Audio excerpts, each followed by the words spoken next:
Hey everyone, it is 777. This is the Mavic Air, the new drone from DJI. Now I've had this for about 2 weeks. I probably have about 15 flights on it. Today we're just going to go over what are the things I like about it, what are my thoughts. I've been a long time drone user and this is my first modern DJI product, so let's just get into it.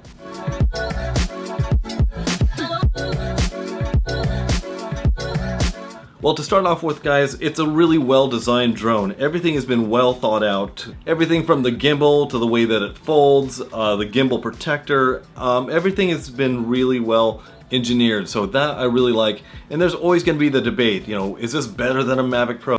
Is it a Spark Plus?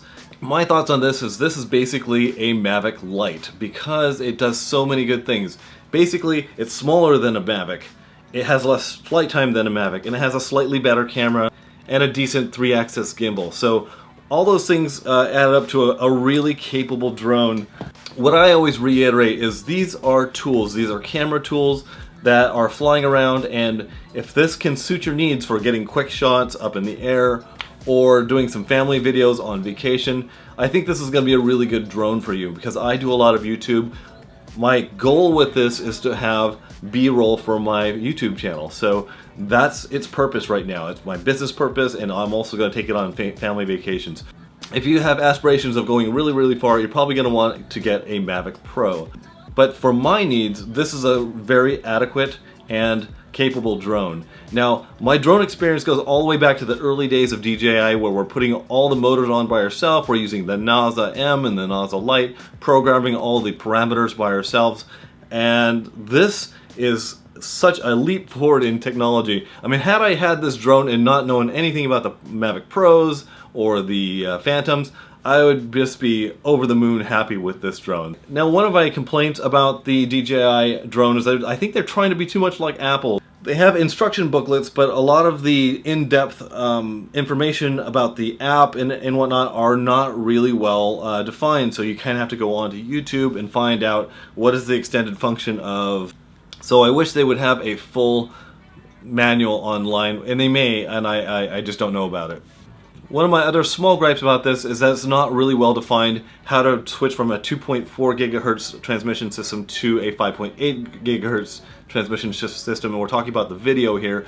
I eventually found the answer for how to do that, and I can link in the description down below a good video of how to change that. And I just did the firmware update that's going to optimize the 2.4, which I actually flew this morning. It reacted just great. So another really great thing about this drone is that I have yet to see the props in the view of the camera. Now, I have seen some shading when you've got a low sun, but as far as propsing in the view, I have yet to see that yet. So maybe I'm not pushing it far enough or fast enough. But as I'm filming, I always want a very slow shot. Now, I have gone in full sports mode and at 41 miles per hour. And I have yet to see the props in view. Now, one of the biggest gripes that a lot of people have is with this back door. The back door is a hard access point for your SD card. Now, there's just a little slot here where you have to poke your fingernail in or a small screwdriver to poke the SD card. So as you guys know, you push it in and it pops slightly out, and to get that card out of there is pretty impossible. It's not a big deal. All you have to do is grab some tweezers or have your wife come over and with her small fingers and grab it out of there. It's a minor thing, but they really should have designed this back door a little bit better. Now, one of the gripes that a lot of people have is on the charger. It's a 4-port charger where you can charge 4 batteries, not at one time, but one at a time. And a lot of people complain, well, it doesn't charge all 4 at the same time. Well, a lot of times you don't want it to charge 4 batteries at one time because you want it to charge one battery, get that one filled up, and then work on the next battery, and then so on and so forth. Now, if you were charging batteries overnight, you might want it to charge all 4 batteries all at the same time. However, when you're out at the field and you're doing some charging, you want one battery to charge, it to come off a charge, and then have a new battery that's being charged as well. Otherwise, you'll be waiting a long time for all 3 batteries or 4 batteries to charge.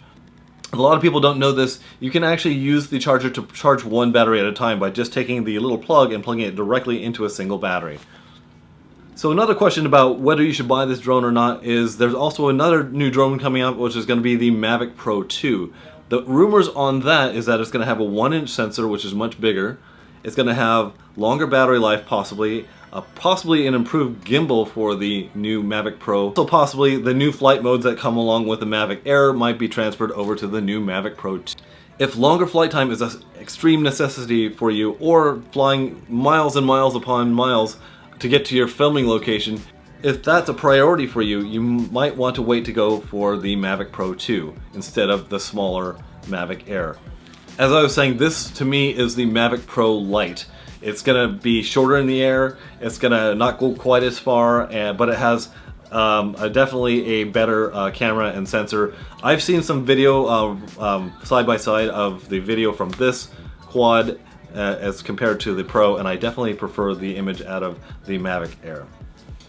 Now guys, one thing that I should mention is that I've always heard of guys having a app crash during flight. So in my 20 or so flights that I've had, I've never had a app crash yet. I'm using the iPhone 7 Plus. So if that was a concern for you, it hasn't happened to me yet, and hopefully it won't. A couple of things about the controller, and then we'll wrap this up. I do love the sticks that come off and stow inside the controller. It's really, really fantastic. My iPhone 7 Plus fits really nicely in here. When I take the case off, it's okay. When I have the case on, it's okay. I also use my iPad mini with this controller as well. You can actually stuff the iPad mini in there as well. When you guys are folding this up, make sure to take the front arms back first and the antennas down.